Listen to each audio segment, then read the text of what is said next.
Nah, Mbak Siva akan mendemokan tadi ya,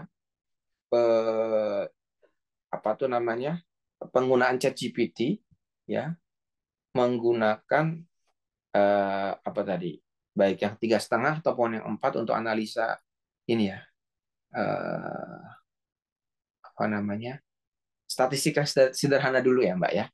Silakan Mbak Siva. Mungkin saya mulai dari yang versi 3.5 pengolahan data. Jadi alurnya kurang lebih sama dengan yang dipresentasikan oleh Prof. Wisnu. Jadi kita memasukkan data-datanya itu dalam bentuk teks. Nah, karena memasukkan datanya dalam bentuk teks, kekurangan kita menggunakan ChatGPT versi yang 3.5 ini, sekali generate prompt, terbatas data yang bisa kita masukkan, yaitu terbatasnya hingga 4.096 karakter. Jadi seperti yang saya bilang sebelumnya, jadi kita memasukkan terlebih dahulu beberapa data yang kita butuhkan untuk dapat diproses. Seperti ini.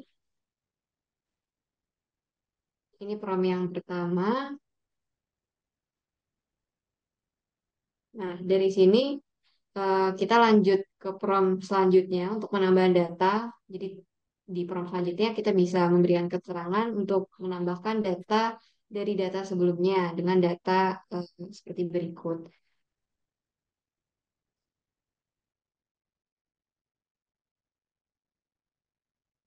Kemudian dari setelah kita selesai memasukkan semua data yang kita ingin proses, mungkin di sini saya bataskan sampai 50 data saja karena untuk contoh.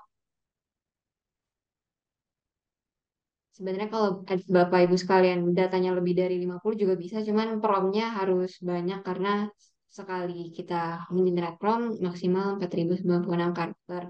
Selanjutnya, setelah kita sudah memasukkan semua data yang akan diproses, kita bisa menggunakan prompt untuk analisis deskriptif sebagai berikut. Nah, untuk prompt analisis deskriptifnya, kurang lebih kita minta untuk ChatGPT dapat menyajikan data grafik dalam bentuk bar chart, pie chart, histogram, dan lain sebagainya dari data yang telah kita kirim di dua prompt sebelumnya.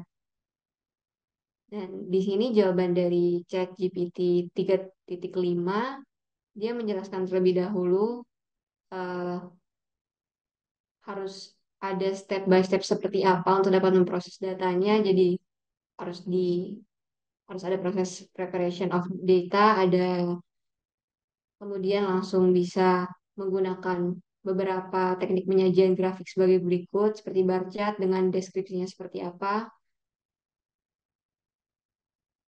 dan diberikan juga langkah-langkah dari bagaimana kita menggunakan software SPSS untuk dapat mengenerate penyajian data yang kita inginkan. Karena di prompt yang ketiga ini kita meminta si ChatGPT, kita meminta bahwa si ChatGPT untuk dapat mempertimbangkan bahwa kita itu mahir menggunakan SPSS sehingga saya mau ChatGPT melakukan analisis deskriptif di SPSS.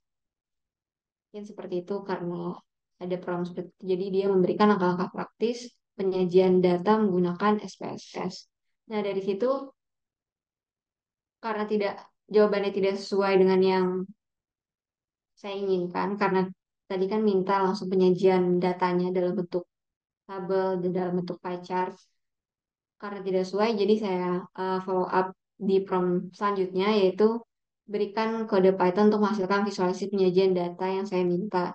Jadi karena si versi ChatGPT yang 3.5 ini memang tidak bisa mengenerate gambar ataupun grafik, maka dari itu saya langsung minta di sini si ChatGPT biarkan saja dia memberikan kode Python yang bisa saya jalankan di Python dan menghasilkan visualisasi penyajian data. Jadi dia memberikan eh, kode Python yang bisa dijalankan sehingga saya tinggal copy paste saja untuk dapat menghasilkan penyajian data yang saya inginkan.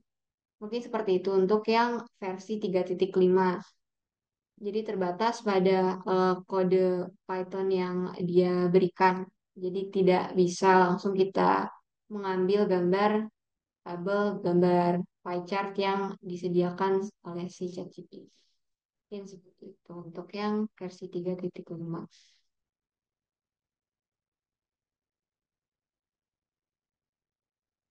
Mungkin untuk yang versi 3.5 di sini, apakah dari Bapak Ibu sekalian ada pertanyaan atau yang lainnya sebelum saya lanjut ke yang versi 4.0? Ya, jadi yang 3,5 memang perlu tambahan lagi tergantung kalau Bapak Ibu familiar sama Python, ya. Kalau familiar sama visualisasi juga bisa pakai MATLAB ya. Jadi tetap harus ada tambahan ya Mbak Siva ya. Hanya kita sekarang mau pakai yang plugin, kayaknya langsung yang keempat aja kali Mbak. Yang ketiga setengah Ibu kayaknya lagi masih belum terlalu ini ya, karena belum kelihatan soalnya. Kalau yang empat mungkin baru terasa, silakan.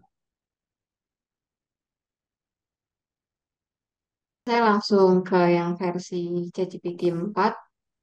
Di sini eh, kita gunakan ekspor GPT mengenai GPT Store yang data analis. Sebenarnya ada beberapa GPT Store lainnya yang bisa kita gunakan untuk dapat membantu kita dalam memvisualisasikan grafik.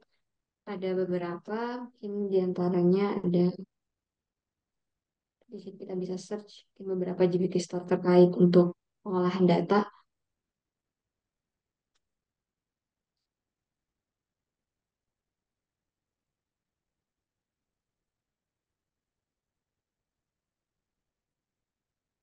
Nah, di sini ada beberapa pilihan karena untuk lebih pasti karena takutnya GPT Store lainnya yang disediakan oleh third party mungkin ada beberapa bug dan lain sebagainya. Jadi pada demo kali ini saya gunakan GPT Store data analis yang berasal dari langsung dari si OpenAI-nya, dari ChatGPT-nya.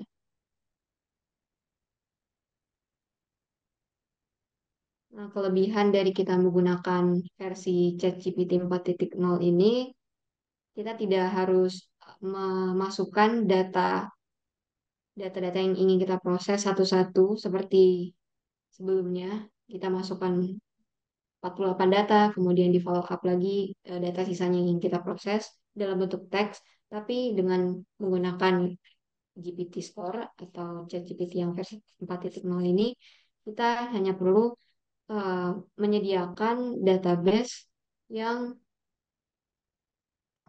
sudah ada di mungkin di file Excel atau CSV yang Bapak Ibu punya. Mungkin kita yang pertama data tentang data model pizza sales. Di sini saya dapat datanya dari Kaggle. Nah, dari sudah kita mengupload data yang akan diproses, kita bisa langsung memasukkan prompt yang analisis deskriptif. Berikut mungkin saya copy paste dulu promptnya.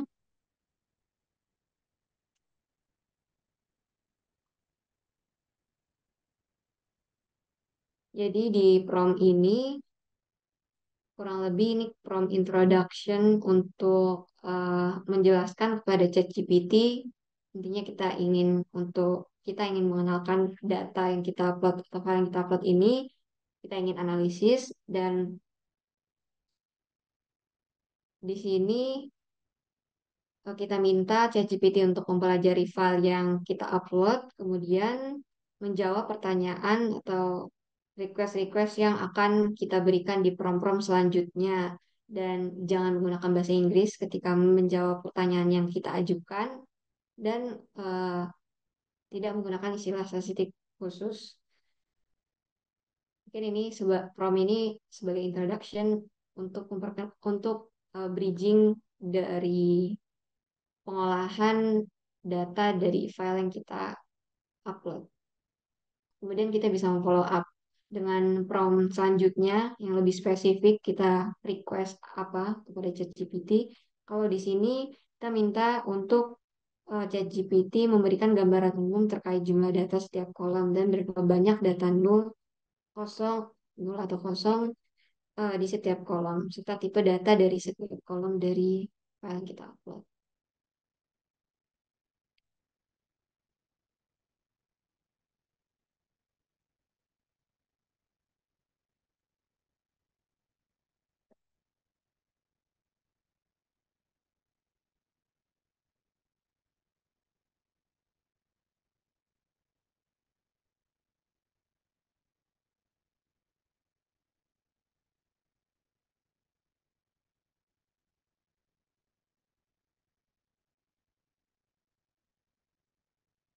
Kemudian untuk prompt selanjutnya mungkin kita coba terlebih dahulu statistik yang sederhana untuk menghitung nilai rata-rata, standar deviasi, dan nilai minimum, nilai sebagainya untuk setiap kolom dengan tipe data bilangan bulat maupun bilangan desimal yang ada di file kita upload. Kemudian untuk prompt selanjutnya yang lebih advance, kita langsung minta ChatGPT untuk dapat menyajikan visualisasi berupa tabel batang terkait frekuensi pemesanan pizza berdasarkan waktu pemesanan. Dan waktu pemesanannya dikelompokkan per durasi 1 jam. Jadi kita tunggu terlebih dahulu pengeneratan jawaban dari form sebelumnya.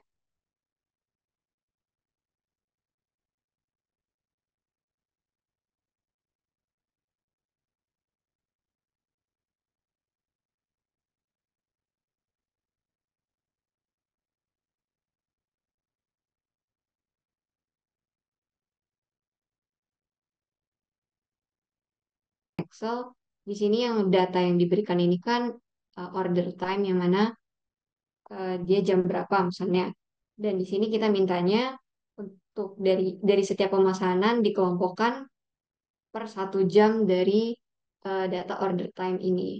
Jadi dia bisa membuat visualisasi yang secara tidak langsung datanya tidak ada di si Excel. Karena di Excel kan adanya order time tanpa ada pengelompokan tertentu. Jadi di sini dia memberikan kita kemudahan dalam pengelompokan yang memang belum ada dari raw data ini. Mungkin seperti itu untuk prompt yang visualisasi tabel frekuensi. Kemudian untuk yang prompt selanjutnya mungkin kita coba merequest visualisasi dari tabel batang yang telah diberikan sebelumnya. Jadi di prompt ini kita minta untuk ChatGPT mengubah desain dari pewarnaan grafik yang biru ini.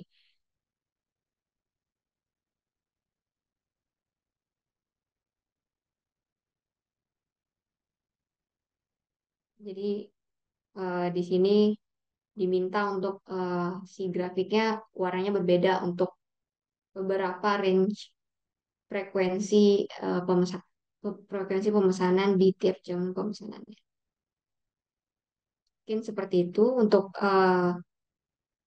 visualisasi dari data analis. Selain kita dapat eh, langsung mengupload filenya, kita juga bisa merequest tampilan dari visualisasi yang telah diberikan. Mungkin seperti itu untuk yang versi 4 yang analisis deskriptif. Mungkin saya kembalikan ke Prof. Wisnu, apakah langsung ke Ya, inferensial statistik? saya mau kasih tambahan dulu mungkin ya Mbak. Makasih Mbak Siva nih. Jadi eh, tadi ya prom-prom tambahannya ya warna-warni. Yang hari Mbak, nambah hari Mbak, udah Mbak. Dihubungkan sama hari Mbak. Nah, Belum, Prof. jadi Kalau yang hari. kan dia itu nggak ada informasi hari. Ah, karena dia punya link embedded di kalender, dia juga bisa ini. Jadi artinya si kami mau menunjukkan sebenarnya data yang tadinya sederhana, bukan data, maksudnya informasi tabel yang mau kita analisa itu kita bisa link macam-macam dengan keleluasan kan. Tolong berikan warna, tolong hubungkan ini. Wah itu jadi luar biasa nanti analisanya. Mungkin itu yang mau ditunjukkan untuk yang ini boleh dibilang data sederhana nanti tergantung data risetnya Bapak Ibu kan. Nanti bisa dilihat dan bagaimana baiknya. Ya, silakan Mbak. Ini yang datanya kan nggak ada harinya ya, tapi kan dia ada tanggalnya. Dirubah berdasarkan hari, terus dikumpulkan. Itu perintah-perintah itu kalau kita pakai SPSS atau pakai pemrograman tuh lumayan itu. Agak-agak susah ya. Tapi dengan ini dia bisa. Silakan Mbak Siva diterangkan Mbak. Baik, untuk yang contoh prompt ini, jadi intinya kita meminta di ChatGPT untuk dapat membuat diagram batang terkait frekuensi order berdasarkan hari pemesanan. Kalau tadi kan berdasarkan jam pemesanan per 1 jamnya. Kalau yang ini kita mintanya berdasarkan hari, Senin, Selasa, Rabu, Kamis, Jumat, Sabtu, Minggu. Nah, di sini data yang diberikan di data set yang kita upload itu kan hanya order date-nya saja tanpa ada hari Senin, Selasa, Rabu, Kamisnya itu. Jadi di sini secara tidak langsung si ChatGPT bisa memberikan kita eh, langsung dari order date ini di generate ke pengelompokan pemesanan pizza per hari. Mungkin seperti itu untuk yang eh, secara tidak langsung dia bisa mengakses informasi yang secara kasarnya tidak ada di dalam file yang kita upload.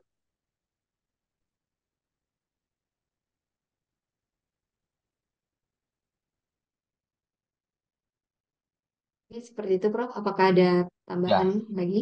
eh, lalu Bapak Ibu nanti kalau memang mau coba saya sudah kirim di chat ya file-file yang kita exercise. Kalau yang saya kirim itu versi 3,5, versi 4. Nanti Mbak Siva akan coba yang kan tadi baru deskriptif kan ya. Nah, deskriptif. Nanti kita coba akan tunjukkan jika pakai yang inferensia menguji hipotesa. Tapi tadi sebelum nanti Mbak Siva langsung mendemokan karena teorinya. Tapi di balik itu tuh Bapak Ibu sudah tahu hipotesis seperti apa, inferensia seperti apa, mau diarahkan kemana. Jadi koran lapangan yang kita berikan ini tadi ya, itu ada pilot, ada orang desainernya dan punya pengetahuan ya di balik itu sebenarnya. Ya, mungkin gambaran awalnya seperti itu.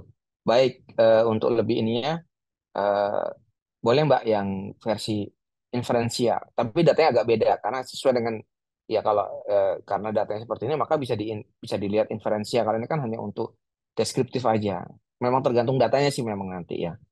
Mungkin kita akan ganti data. Silakan Mbak didemokan Mbak yang khusus untuk ada statistik inferensial dan uji hipotesis. Silakan Mbak.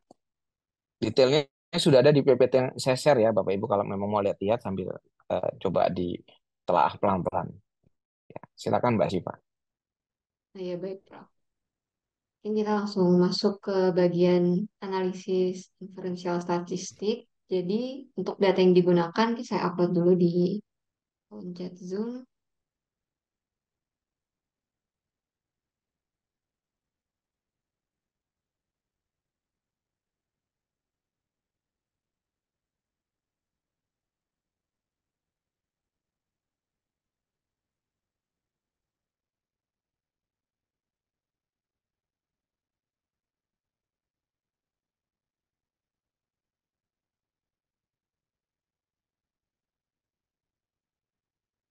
Baik, berikut data yang digunakan untuk demo kali ini, untuk yang inferensial statistik.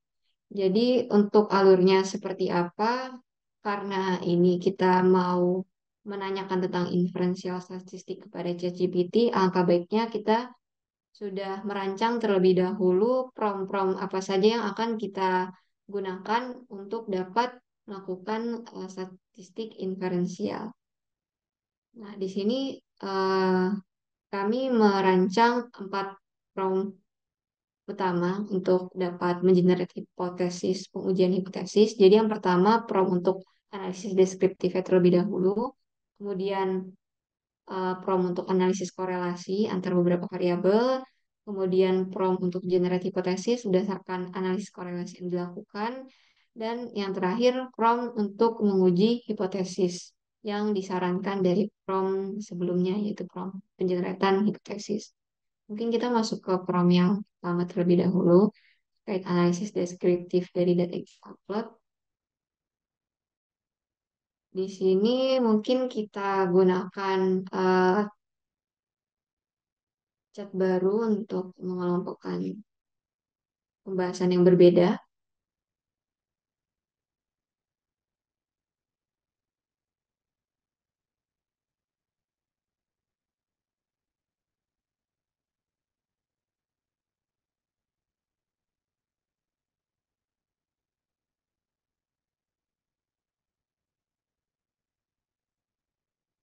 Mungkin sambil menunggu ChatGPT mengenerate jawabannya, mungkin saya ingin memberitahu pada Bapak Ibu kalau semisal dari prompt yang kita ajukan, data-data yang kita masukkan di ChatGPT ini, kita tidak mau si ChatGPT jadikan sebagai data trainingnya, itu kita bisa mengaturnya di bagian setting di sini. Nah, di sini kita bisa mengatur pengontrolan data yang kita upload kepada ChatGPT dan prompt yang kita upload ke ChatGPT. Nah, jika kita tidak menginginkan jawaban prompt setelah file-file yang kita upload ke ChatGPT dijadikan sebagai bahan training untuk model ChatGPT-nya juga untuk mengimprove modelnya, kita bisa menonaktifkan fitur ini. Kalau ini posisinya dalam kondisi yang nonaktif. Mungkin seperti itu.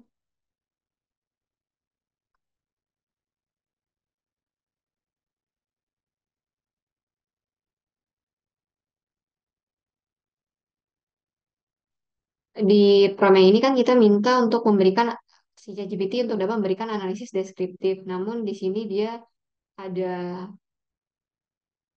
kendala dalam melakukan analisisnya karena alasan beberapa hal teknis seperti ini. Dan jika ini terjadi, mungkin Bapak Ibu sekalian bisa melakukan regenerate jawaban dari jawaban yang sebelumnya.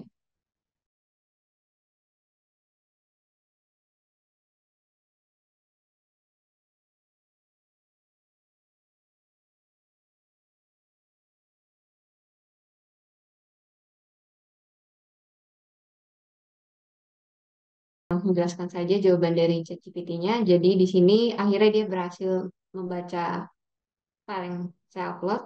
Kemudian dia memberikan beberapa keterangan terkait kolom-kolom ini, variabel-variabel ini artinya apa. Padahal, nah di sini mungkin lumayan menarik karena saya kan hanya mengupload file ini aja ya, Eh, yang mana si kolom-kolom ini tidak ada referensi atau deskripsi yang diberikan di dalam file yang saya upload. Kalau school itu apa? Kalau school jelas ya. Kalau Medu itu apa, Vedu apa? Mungkin emang Medu dan Vedu atau MJOB, FJOB mungkin di beberapa pembahasan terkait data sekolah itu adalah sesuatu yang lumrah. Namun kan di sini saya tidak memberikan keterangan dari deskripsi di setiap kolom ini. Namun di sini ChatGPT bisa mengeneralisasi kira-kira arti dari setiap kolom atau variabel ini itu apa. Nah, dan di sini hampir 100% benar deskripsi yang dia gunakan kepada setiap kolom variabel ini. Mungkin seperti itu untuk hal menarik yang pertama, dan kemudian di sini karena kita meminta analisis deskriptif, jadi dia memberikan beberapa visualisasi yang bisa kita gunakan untuk melihat data yang ada pada file yang kita upload.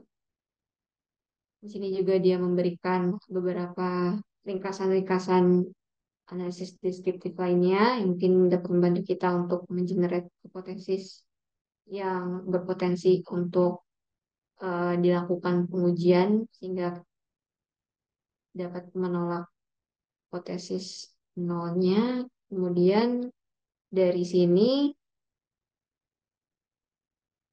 dia juga memberikan hasil akhir temuan penting yang mungkin bisa membantu kita dalam mengenerate hipotesis.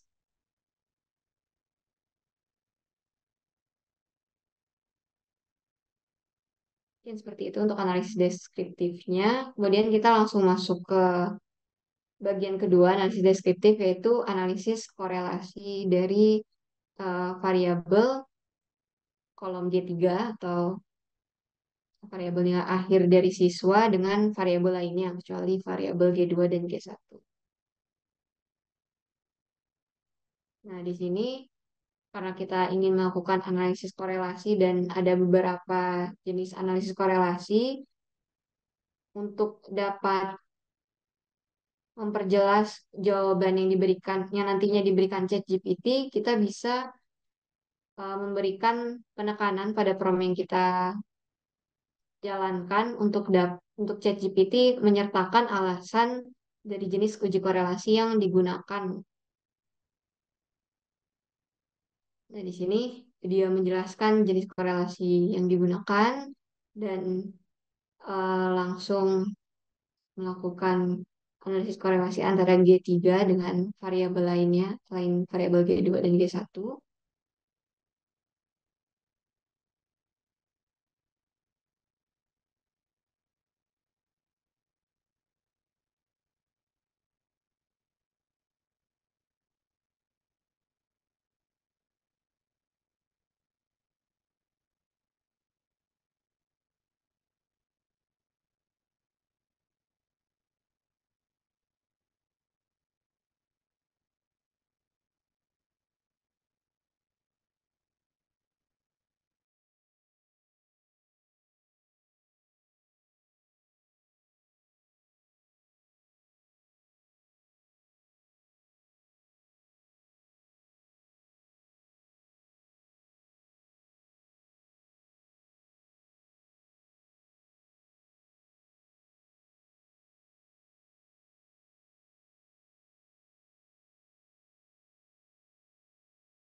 Baik, mungkin karena kurang lancar ya koneksi internet saya, mungkin karena harus regenerate ulang jawaban dari prompt yang ke- kedua ini, karena untuk mempersingkat waktu, mungkin saya akan menjelaskan history chat yang sama prompt-nya dengan yang prompt yang harus saya demokan.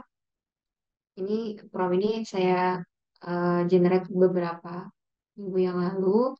Dan di sini mungkin kita balik ke prompt yang analisis korelasi. Untuk analisis korelasi, jadi dengan prompt yang sama, dia memberikan kesimpulan terakhir yang mana data menunjukkan bahwa pendidikan orang tua dan waktu belajar adalah faktor yang penting karena memiliki nilai korelasi positif yang paling besar di antara variabel lainnya. Di sini nilainya ditunjukkan dan selain itu juga ditunjukkan beberapa variabel yang memiliki korelasi yang sangat negatif terhadap variabel G3. Dan di kesimpulan, tadi seperti yang saya jelaskan sebelumnya, akhirnya di state bahwa pendidikan orang tua dan waktu belajar adalah faktor yang penting dan berkorelasi paling positif dengan nilai akhir siswa. Dan jumlah kegagalan di masa lalu adalah faktor yang paling negatif terhadap variabel G3. Kemudian untuk prom yang selanjutnya yaitu penjendretan hipotesis, di sini intinya pada prom ini saya minta ChatGPT untuk dapat mengenerate dua alternatif hipotesis nol dan satu berdasarkan jawaban yang diberikan sebelumnya, yaitu jawaban dari analisis korelasi. Dan di sini akhirnya dia memberikan dua usulan hipotesis nol dan satu dengan penjelasannya, dan mungkin kita langsung saja ke prom yang terakhir yaitu pengujian hipotesis dari dua alternatif hipotesis nol dan satu yang diberikan oleh prom sebelumnya. Kita bisa langsung eh, mention di prompt uji hipotesis untuk ChatGPT melakukan uji hipotesis dua yang dia sarankan di penjelasan jawaban sebelumnya. Dan di sini dia memberikan hasil pengujian hipotesisnya beserta dengan eh, jenis uji hipotesis yang digunakan, alasan digunakan analisis regresi linear bergandanya itu kenapa, dan dia langsung eh, bisa menghitung pengujian hipotesisnya silinder berganda seperti ini, dan di akhir eh, jawabannya dia memberikan kesimpulan bahwa kita tidak dapat menolak hipotesis nol karena tidak ada bukti yang cukup untuk menyatakan bahwa si variabel konsumsi alkohol memiliki pengaruh signifikan terhadap nilai akhir siswa. Dan kita dapat menolak hipotesis nol untuk get out dan edge untuk menunjukkan bahwa lebih banyak waktu yang dihabiskan keluar dengan teman dan usia yang lebih tua berkorelasi dengan nilai akhir yang lebih rendah. Mungkin seperti itu untuk yang analisis statistik inferensi. Baik, mungkin dari sini saya akan menemukan visualisasi data menggunakan Wolfram. Mungkin bagi Bapak Ibu yang mungkin memang Pusdista mungkin sudah mengetahui adanya Wolfram Alpha.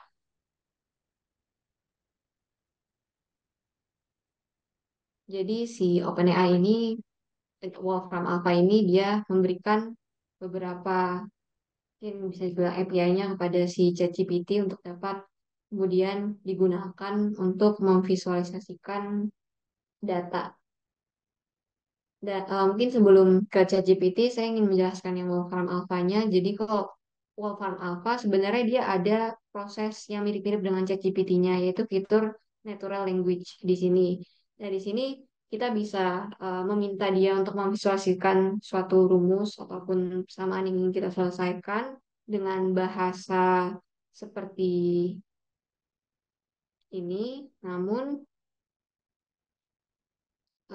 waktu itu saya sudah coba sebenarnya dia hasilnya tidak terlalu baik dibandingkan dengan ketika kita menggunakan GPT Store Wolfram Alpha di ChatGPT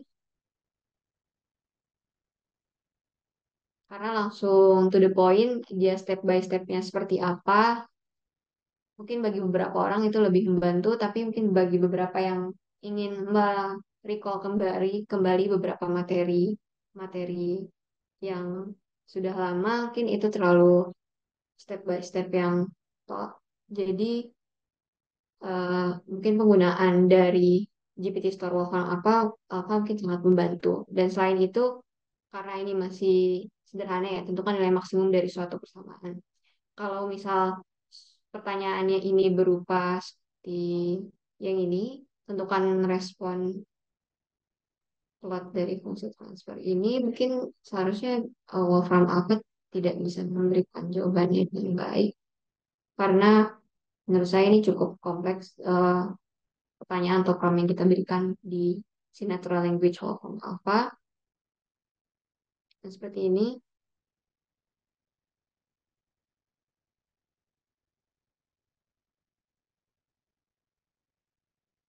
mungkin kita langsung beralih ke perbedaan ketika kita menggunakan GPT Store si Wolfram Alpha di ChatGPT.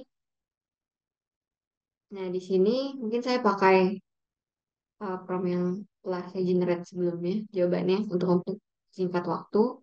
Jadi intinya bagaimana cara bekerjanya si Wolfram Alpha dengan ChatGPT. Jadi si eh bentar, ketika kita memberikan prompt ini, sebenarnya kan prompt yang benar-benar dibutuhkan adalah nilai maksimum dari fungsi ini. Nah, si ChatGPT dia mengkoncat perintah untuk Wolfram Alpha. Jadi dia mengenerate ke Wolfram language untuk dapat dikirim ke Wolfram Alpha sehingga bisa menghasilkan visualisasi yang seperti ini. Mungkin seperti itu untuk cara kerjanya. Jadi di sini dia si ChatGPT memberikan rumus ini kepada si Wolfram Alpha dalam bentuk Wolfram language. Mungkin kurang lebih cara kerja ketika suatu third party bekerja sama dengan ChatGPT itu seperti itu. Kemudian eh, menariknya di sini ketika kita meminta untuk men-solve problem yang mungkin bahasanya agak terlalu seperti soal gitu ya bisa dibilang dengan yang dengan bahasa yang tidak terlalu to the point. Di sini ChatGPT bisa memberikan jawaban yang betul dan step by step dengan penjelasannya secara runtuh. Mungkin seperti itu untuk yang Wolfram, untuk penggunaan GPT Wolfram Pro.